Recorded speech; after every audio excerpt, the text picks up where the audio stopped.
Hi guys, this is AKHIL and welcome to Mertech. Today we're looking at the qualities that you would want to look for in a CTO or a tech lead or somebody who's going to head your tech product development. You must have probably seen our previous video where we talk about the kind of mix of people that you want to have in your team, and then obviously the last people were the CTOs or the tech leads, right? So this video is basically going to talk about the exact qualities that you want to look for in a CTO, so that you're able to understand the kind of person who you would want to be heading your team, right? You probably do not have a lot of experience doing this, so that's why you would want to gain more insight from somebody who has done this in the past on many different occasions for many different clients. So there are four things that you need to look for in the guy who's going to head your tech product development. So here are the four things. The first is this person will not need follow-ups. So like, let's say you're having like an interview process, and then you give them a lot of tasks, right, to all these people who have applied to as a candidate to be a CTO or possible tech lead or something like that.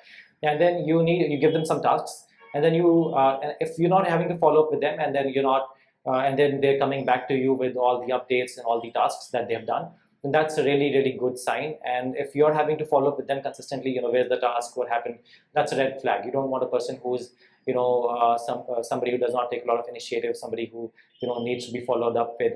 Basically, this shows that they don't have like an inner driving force that's driving them, and then that's keeping them consistent or focused on the tasks. They're basically too relaxed otherwise, right? The second is they need amazing people skills. Now this is something that almost nobody will ever tell you, that the CTO needs to have people skills, because this is a very counterintuitive kind of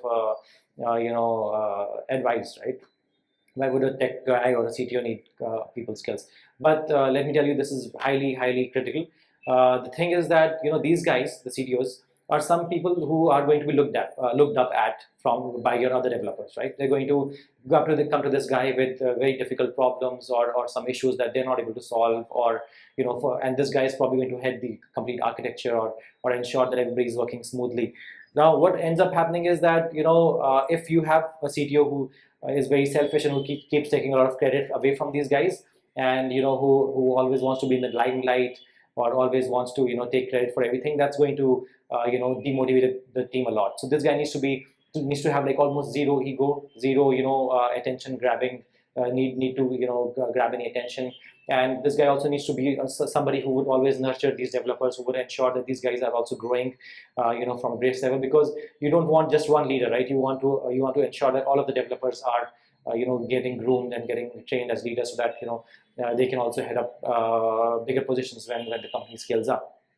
Now that's a very critical part. The third is proven abilities to solve critical problems creatively, right? So now when you're hiring somebody who's going to head your tech process or product development, this guy needs to have a proven record of having solved critical problems in previous companies. So you need to check up with his references, his peers in the previous company, his ex-colleagues, and the people who used to report to this guy. Also, you need to check with every single person to ensure that this guy has a proven track record to solve these problems, and he has done these things. Because at this stage you don't want somebody who performs really good in an interview but who really lacks as a CTO. So you need to be very careful when hiring somebody like this at this stage, right?